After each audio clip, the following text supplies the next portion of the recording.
तो आप लोग ये सोच रहे होगे कि मैंने ये क्या खोल के रख दिया है मेरे सामने। तो मैं यहाँ पर कुछ चीज़ सर्च करना चाह रहा था, तो मैं ये चीज़ सर्च करता हूँ। तो कभी आपने अपनी लाइफ में ये चीज़ देखी है? ओके। हम्म। तो कभी आपने ये चीज़ देखी है अपनी लाइफ में? अगर मैं यहाँ ये लिखता हूँ रजिस्टर, तो मैं अगर रेजिस्टेंस लिखता हूँ तो कुछ आता नहीं है, लेकिन मैं अगर रजिस्टर लिखता हूँ तो कुछ डिवाइस टाइप बना हुआ आ गया। तो ये क्या लॉजिक है? लेकिन अपन ने तो क्लास में हमेशा ही देखा था कि रेजिस्टेंस होता है, तो अगर मैं रेजिस्टेंस लिखता हूँ तब कोई डिवाइस क्यों नहीं आ रहा? सिमिलरली अगर मैं यहाँ पर इंडक्टेंस लिख देता हूँ, हाँ, तब भी कोई डिवाइस पर्टिकुलरली नहीं आया है। एक छोटी सी कॉइल, ये इंडक्टर लिखा हुआ है, लेकिन इंडक्टेंस क्या है? हाँ, तो अपन इन चीजों के बारे में ही आज हम एकदम डिटेल में डिस्कस करने वाले हैं कि ये एक्चुअली में चीजें होती क्या है और ये कहाँ से आती है। तो इस चीज को अपन एकदम क्लियरली डिस्कस करने वाले हैं आज के लेक्चर में। सो वेलकम बैक, और ये है हमारा lecture number 3, which will be our basic introduction to electrical circuital elements. तो शुरुआत करते हैं। तो सबसे पहले हम लोग बात करने वाले हैं रेजिस्टेंस के बारे में। रेजिस्टेंस, आपने तो रेजिस्टेंस का नाम कभी ना कभी तो सुना ही होगा। रेजिस्टेंस एक्चुअली में होती क्या है? बहुत ही आसान है, और इसको आप पकड़ भी सकते हो कि रेजिस्टेंस वास्तविकता में होती क्या है। बेसिकली जब हम बात करते हैं रेजिस्टेंस की, तो रेजिस्टेंस कुछ नहीं होती। आप इस नाम को पकड़ सकते हो, जैसे अगर मैं यहाँ लिखता हूं resistance,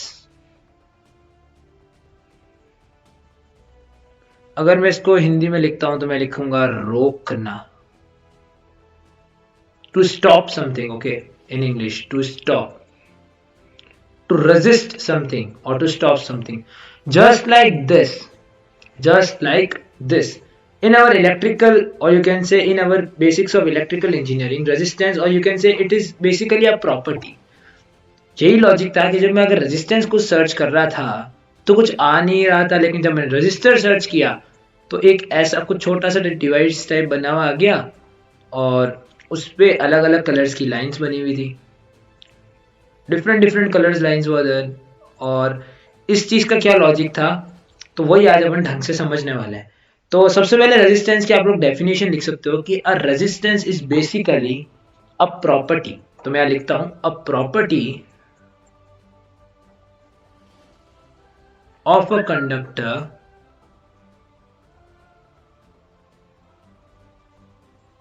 what is this? Basically a property of conductor which opposes the flow of current, which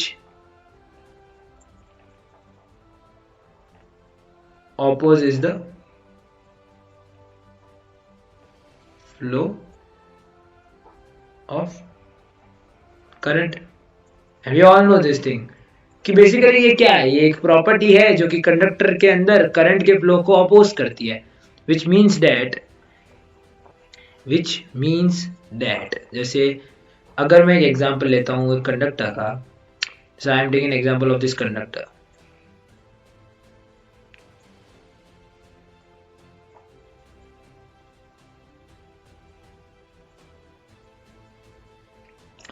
तो ये कंडक्टर है, तो करंट की डायरेक्शन किस तरीके से होगी?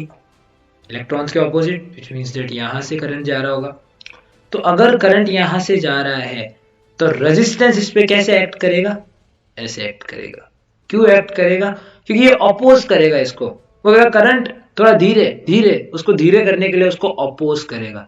तो वही basically, it is basically an opposition or hindrance in the passage of current. Opposition या हिंड्रेंस, करंट को जो रोकने की कोशिश करेगा वही एक्चुअल में आपका रेजिस्टेंस होगा। तो ये चीज आई थिंक सबको क्लियर हो चुकी होगी कि अब रेजिस्टेंस क्या होता है। तो अब रजिस्टर क्या होता है, ठीक है, फिर हम टेक्निकलिटीज में जाएंगे। तो आप लोगों ने एक फॉर्मूला पढ़ा होगा बेसिकली कि रेजिस्टेंस जो होता है, जैसे अभी मैंने बात की करंट को अपोज करेगा, तो मैं एक चीज तो लिख ही सकता हूं कि अगर वो करंट को अपोज कर रहा है, ठीक है, तो मतलब रेजिस्टेंस और करंट दोनों इनवर्सली प्रोपोर्शनल होंगे। जितना जितना करंट बढ़ेगा उतना उतना रेजिस्टेंस, करंट जितना बढ़ेगा रेजिस्टेंस उतना ही घटेगा, और जितना करंट कम होगा रेजिस्टेंस उतना ही ज्यादा लगेगा। ऐसा मैं कह सकता हूं। लेकिन अब यहां पर क्या होता है अगर मैं बात करूं जनरल फॉर्मूलाज की, तो रेजिस्टेंस डिपेंड किस पे करेगा? सबसे पहले वो कहेगा कि यार कंडक्टर की साइज कितनी है, तो सबसे पहले रेजिस्टेंस डिपेंड करेगा लेंथ ऑफ द कंडक्टर। उसके बाद रेजिस्टेंस डिपेंड करेगा एरिया ऑफ क्रॉस सेक्शन के इनवर्सली प्रोपोर्शनल होगा, क्योंकि अगर ज्यादा एरिया होगा तो करंट ज्यादा अगर एरिया होगा तो करंट फटाफट फटाफट निकल जाएगा, लेकिन अगर एरिया कम होगा तो रेजिस्टेंस को ज्यादा लगने में टाइम लगेगा, और अगर लेंथ ज्यादा बड़ी होगी तो रेजिस्टेंस के लिए फायदा है, उसको ज्यादा देर तक करंट पे एक्ट करने का मौका मिलेगा। समझ में आया? तो ये दो चीजें होनी चाहिए। तो इसको मैं नाम देता हूँ इक्वेशन 1 और इसको मैं नाम देता हूँ इक्वेशन 2। अब अगर इन दोनों इक्वेशन को मैं जोड़ता हूँ तो मेरे पास आती है एक तीसरी ही इक्वेशन, जो कि है बहुत ही सिंपल, जो कि एक बहुत ही simple equation which is R is proportional to L by A. और ये मैंने कैसे निकाली? दो कंडीशंस को लेके, जो कि पहली थी R is directly proportional to L and R is inversely proportional to 1 by A. तो ये दो कंडीशंस तो मैं ऑलरेडी निकाल सकता था। अब by removing this proportionality constant, अगर मैं इसको रिमूव कर देता हूं तो आर कितना आ जाएगा? Rho L by A. It is basically a rho and rho L by A, where rho is where this thing, or we can say where rho is very much simple resistivity of a conductor material.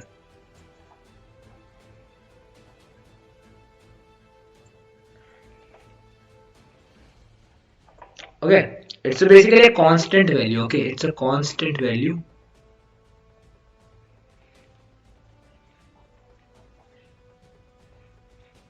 for different you can say it will remain constant for different materials. जितने जितने अलग अलग materials होंगे उसके हिसाब से ये कैसा होगा?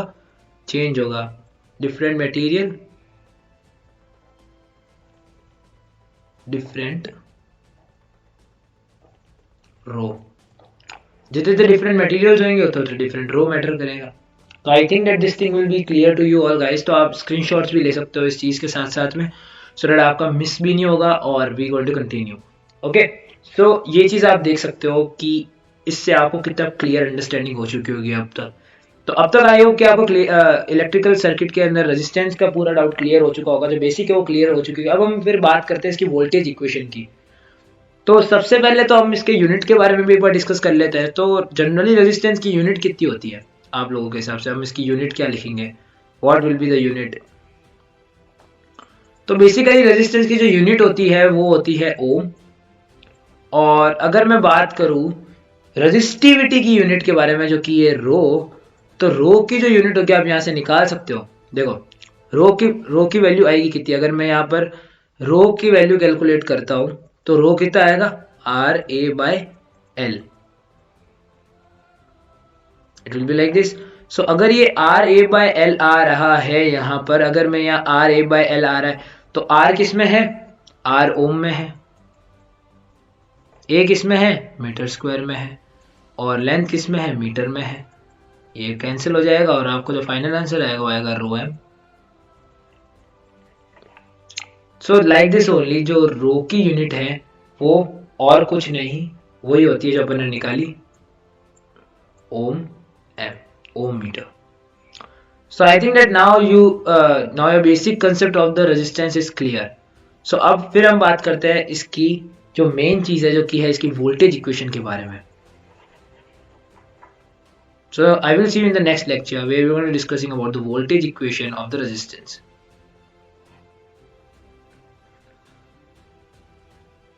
So welcome you guys। तो अब हम बात करने वाले हैं वोल्टेज इक्वेशन के बारे में, और उसको एकदम डेप्थ के अंदर देखेंगे कि कैसे वोल्टेज इक्वेशन निकालेंगे रेजिस्टेंस की। तो पहले मैं लिख देता हूं वोल्टेज इक्वेशन ऑफ रेजिस्टेंस।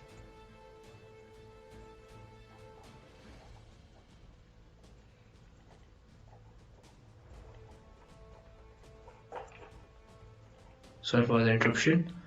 तो अगर मैं इसको लिखता हूं वोल्टेज इक्वेशन, ठीक है, ऑफ रेजिस्टेंस, तो मैं रेजिस्टेंस को आर से डिनोट कर रहा हूं। तो वोल्टेज इक्वेशन कैसे लिखेंगे इसकी, जो कि बहुत ज्यादा सिंपल हो जाएगी।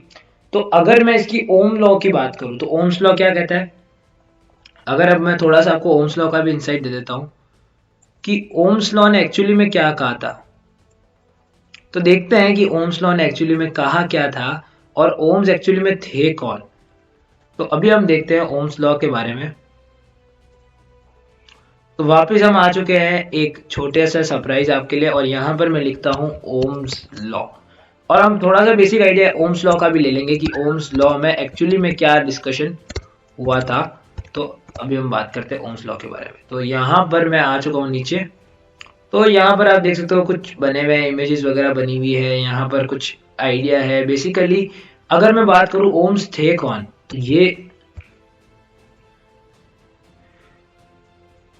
साइमन ओम का मैं अगर नाम लिखता हूँ तो वो बंदे आ जाएंगे जिन्होंने ओम्स लॉ दिया। तो इनने बेसिकली ओम्स लॉ की डिस्कवरी की थी और इन्होंने ओम्स लॉ के बारे में बताया था। तो देखते हैं कि ओम्स लॉ एक्चुअली में करता क्या है।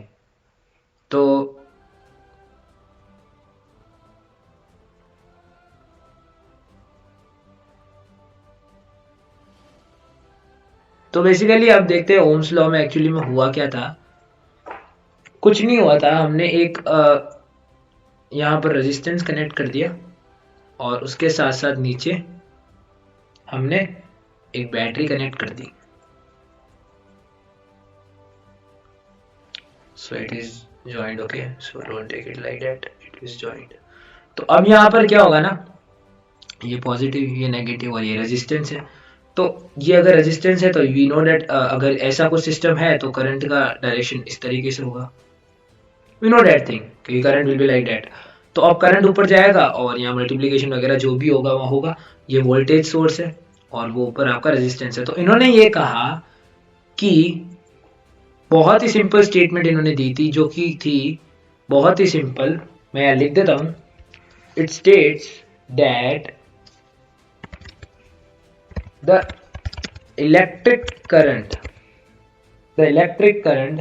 flowing through the electric current flowing through the circuit the electric current flowing through the circuit is directly proportional to its voltage and inversely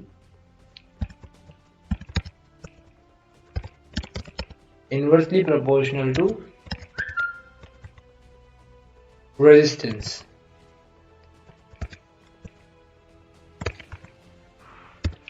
तो मैंने एक जनरल डेफिनेशन आप लोगों के लिए लिख दी है जो कि आपको बेसिकली एक आइडिया दे देगी कि ओम्स लॉ ने एक्चुअली में कहा क्या था। तो ओम्स लॉ ने बेसिकली यही चीज ही कही थी कि अगर कोई इलेक्ट्रिक करंट कोई सर्किट से थ्रू हो रहा है तो उस केस में क्या होगा कि इलेक्ट्रिक करंट जो होगा जो इस सर्किट से पास हो रहा है वो डायरेक्टली प्रोपोर्शनल होगा वोल्टेज से और इनवर्सली प्रोपोर्शनल होगा उसके रेजिस्टेंस से। तो इसको देखते हुए मैंने एक इक्वेशन लिख देता हूं यहां पर जो कि होगी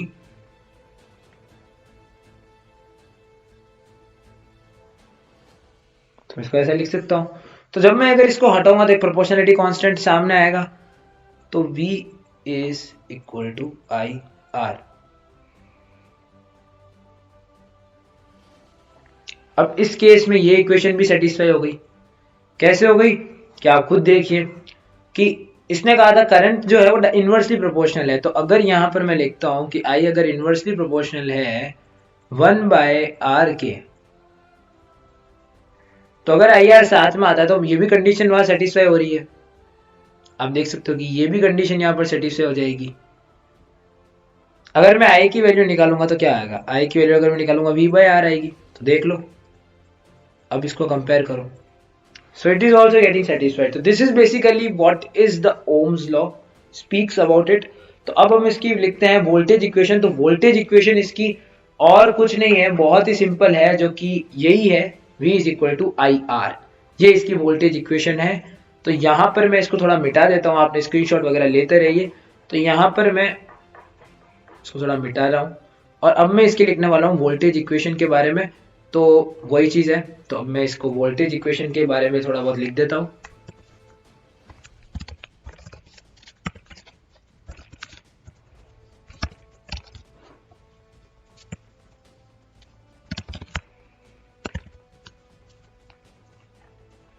तो ओम्स लॉ की जो वोल्टेज इक्वेशन होगी वो और कोई नहीं, बहुत ही सिंपल होगी, जो कि होने वाली है V is equal to I R. लेकिन अब मैं बात करता हूँ, जैसे हमारी वोल्टेज इक्वेशन तो हो चुकी है, तो अब मैं बात करता हूँ करंट इक्वेशन की। तो अब मैं इसकी करंट इक्वेशन कैसे लिखूंगा? तो कुछ भी नहीं है, करंट इक्वेशन तो और भी इजी है। तो अगर मैं इसकी बात करूँ करंट इक्वेशन की, तो बस मेरे को करंट ही तो निकालना है, तो I is equal to V by are.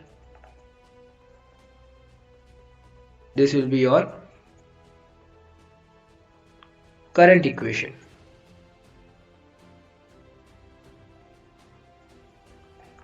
Now I know V and I. So अब मैं, अगर मेरे को करंट और ये सिर्फ जो पता है, तो मैं पावर निकाल सकता हूँ। पावर का फॉर्मूला क्या होता है? पावर हमारा अगर बेसिकली देखा जाए, तो अगर मैं एकदम एलिमेंट्री लेवल से पावर का आपको थोड़ा समझाने की कोशिश करूँ, तो बहुत ही इजी वे में आपको मैं समझा सकता हूँ कि एक छोटा सा डेरिवेशन करते हैं अपन, जिससे आपको पावर का फॉर्मूला पता लग जाएगा और अपन इसकी पावर की वैल्यू भी निकाल लेंगे फटाफट फटाफट। तो किसी भी चीज़ की पावर कितनी होती है? अगर मैं उसकी जनरल पावर की बात करता हूँ, तो वो वर्क, जो वो काम करता है, अपॉन टाइम। यही पावर की बेसिक होती है कि भाई वर्क बाय टाइम। यही पावर की जो आप कह सकते हो कि एक फॉर्मूला की तरह होता है, वर्क बाय टाइम। तो अब देखो अपन इसमें क्या करेंगे, अपन एक बहुत ही दिमाग वाली बात करेंगे। हमें पता है पोटेंशियल डिफरेंस क्या होता है। We know that what is potential difference, P. Potential difference कितना होता है? तो पोटेंशियल डिफरेंस को वी से डिनोट करा जाता है। तो मैंने आपको समझाने के लिए पी लिखा था। तो पोटेंशियल डिफरेंस वी कितना होता है? Work done by charge. Potential difference क्या होता है कि एक अगर कोई चार्ज, एक magnet inside the electric field के अंदर, जब अपन कोई चार्ज पार्टिकल को एक पॉइंट से दूसरे पॉइंट में मूव करते हैं, तो उनके बीच का जो डिफरेंस होता है वो पोटेंशियल डिफरेंस होता है। यही था। तो जो वर्क डन होता है, वर्क डन बाय चार्ज, तो ये तुम्हारा यहाँ से वर्क आ जाएगा। तो मैं अगर यहाँ से इसको हटा दूँ, मतलब यहाँ से अगर मैं वर्क का यूज करके यहाँ पर मैं W की वैल्यू निकाल लेता हूँ, तो W कितना आ जाएगा? We Q.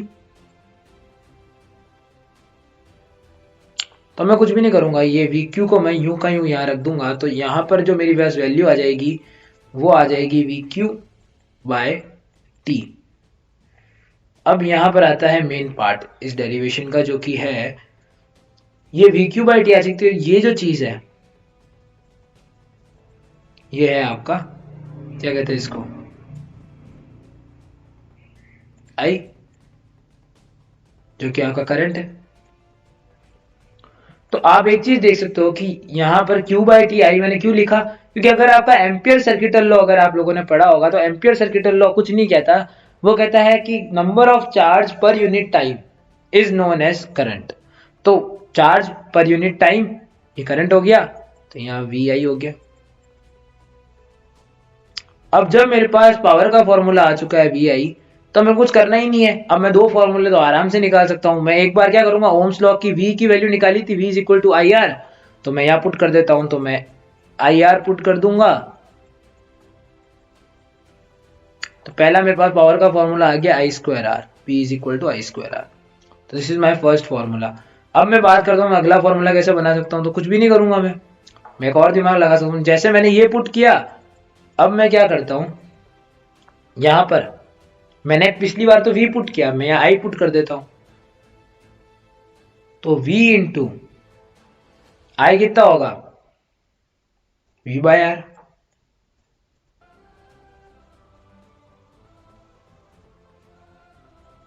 तो v स्क्वायर बाय आर मेरा दूसरा फॉर्मूला हो जाएगा। अगर थोड़ा लोगों को कंफ्यूजन हो रहा है, तो आप ये कह सकते हो कि एक पावर की यूनिट आप कौन सी लोगे। तो पावर की जो यूनिट लोगे ना, हमेशा पावर की यूनिट हमेशा वॉट होती है। ये आप लोग ध्यान रखना बस, बाकी सब ओके है।